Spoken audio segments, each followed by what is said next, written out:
you need to work on being a good man. Now, there are a lot of people out there that don't know what it means to be a good man. They don't know what it means to be a good person. Listen to me. The absence of evil is not an automatic indication of the presence of good. You've got negative, you have positive, and you have neutral. Neutral is there's no negative, but there's no positive either, which means it's a big zero. You remember studying in school negative and positive numbers? All right, picture that graph you looked at on the page. There's -5, -4, -3, -2, -1, 0, 1, 2, 3, 4, 5. And we say down here on the negatives, DeWayne, I don't do drugs, I don't abuse women, and I don't steal, and I don't do this, and I don't do that. And so they do away with all the negatives, but they don't do anything positive. Congratulations, that person's a big zero. Being good is proactive. It's doing something. And you don't have to go and volunteer in India at an orphanage. It's just caring about people. That poor, beleaguered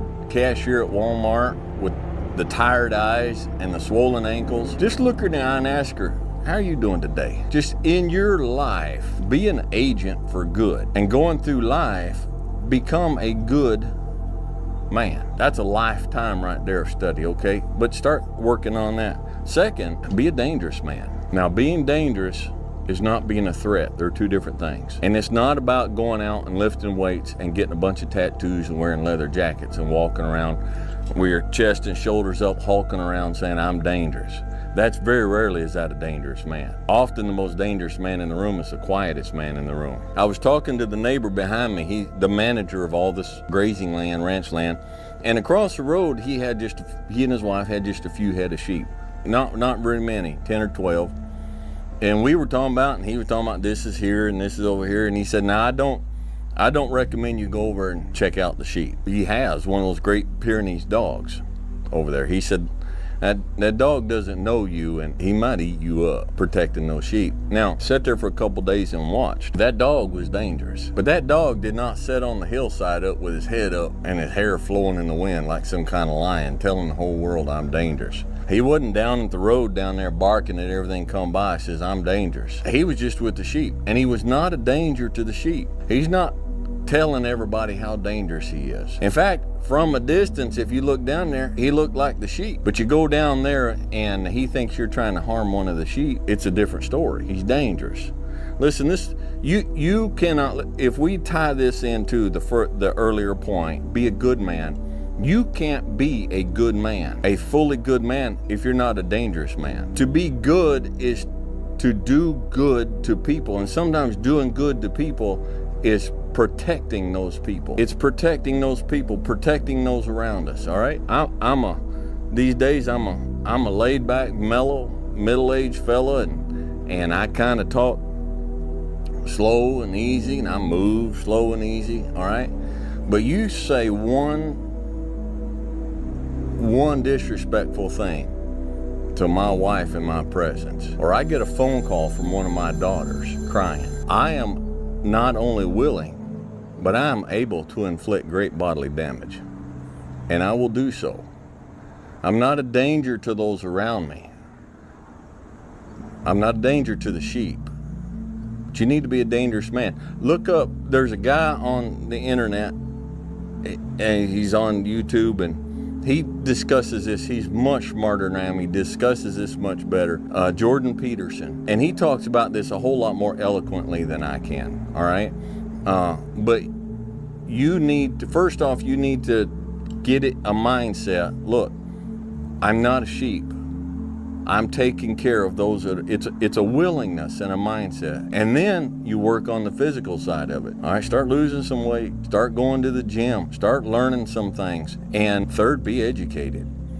Listen, you want to know how to be a man among men? You start following and reading and listening to guys like Jocko Willett, Jordan Peterson, and start learning. Start reading. The brain is a muscle, and like any muscle, the more you work it, the stronger it becomes. Thirdly, be calm. A lot of people talk on the channel about how calm and level I am. Look, this is not the me that used to be. And it's we look at these comments that talk about how lucky your children were to be raised by you. My children were not raised by the me that is today. It's a journey, all right? I was a hot-headed, scratchy old fella. I just didn't know any better, all right? Had a lot of stuff outside of family in my life that was causing tremendous amounts of stress, and I was bringing it home, and I was not calm. You need to just be calm. Just be calm. Well, DeWayne, how do I be calm? Get rid of the things that don't let you be calm. If you come in and you watch the news every night and it just agitates you, turn the dang news off. You got people in your life that are just people of constant conflict, people of melodrama, just people that are always stirring the pot. They're not happy unless the pot is stirred. Just walk away. I have friends, old friends, family. I just walked away. Just calm. Find things that will make you calm. Calm music. Listen, if you got a stressful job that you don't like, that you're not proud of doing, and you are slamming Mountain Dews and Dr. Peppers and sweet teas or whatever, jacked up on sugar, I used to drink a 6-pack of Dr. Pepper and 2 big tall glasses of sweet tea every day. And then go to heavy stress, construction jobs and stuff. And along with the other things in my life, I stayed jacked up. Just quit. Cut that stuff down. Cut it out, all right? And if you do that, and then you've got cranking, driving music on your radio to work, that stuff just gets your heart rate going and gets you going. So you wake up of a morning, you got a job you hate, you don't like, you don't want to go to. You slam some sugar breakfast down, you grab you a Mountain Dew or a Coke or a Dr. Pepper on the way to work, and then you crank up some hard driving music, and you come screeching or roaring into your job, and you get out and go in, and it's machines and everything else going, and people are not happy and people don't want to be there and whatnot. Goodness gracious, it's no wonder you're about to blow a gasket. Make some major changes in your life. Change that music. Find beauty and calm, and kind of tone down on the drums and the screaming guitars a little bit. Cut down on the sugar and the caffeine, and there's people in your life that just draw away. Just draw away. You need to be calm. And then when the inevitable conflict comes up, and it will, because this is life, go into it calm. Go into your conflict calm. Because if you're calm, you're thinking, you're logical, you're level-headed. When you get mad, all logic and reason goes out the window, okay? So be calm. Learn to read books that are just put you in a perspective state of mind, all right? So be calm. And lastly, be wise. Now, wisdom, it's a lifetime of study, wisdom is. And wisdom's not what you know. Wisdom is knowing how to apply what you know. Knowledge is knowing that a tomato is classified as a fruit. Wisdom is knowing not to put it in a fruit salad. You don't have to open your mouth and dump out everything that's going on in your brain. You don't have to tell people everything you know. You know, there's 2 sides of that calm thing. There's the people who stir things up around you, but there's the times we go around and we tell tales. And we agitate. Hey, I heard this.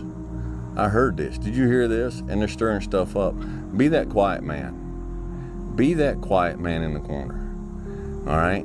You got something to say that's good, beneficial, helpful, or properly corrective at the proper time, then say it. Otherwise, be wise. All right? Talking all the time about everything to everybody, that's not an indication of the wise. And it's a journey. It's a journey, all right? You start where you are today and you say, I wish I was that man right there.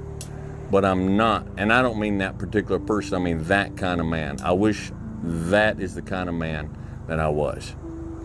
Well, it might be a long journey to get to that man, but start. Work at it all the time. Make sacrifices. And the other thing is, you've heard the saying, fake it till you make it. You see that man right there, and you want to be that man right there, pretend to be that man right there. Listen to me. Pretend to be that man right there. Inside, you say, you know, I'm not really that man. I'm going to act calm. I'm going to pretend like I'm that calm man. But I don't feel like I am that calm man, but I'm going to act calm and I'm going to pretend to be calm. Then are you not calm? Do you not become calm through that process? All right? Act like, but see and picture. Listen, if you don't have a destination, how do you know when you've arrived? And how do you know how to get there if you don't know where you're going? Sit down and figure out, what kind of man do I want to be? And then begin the journey.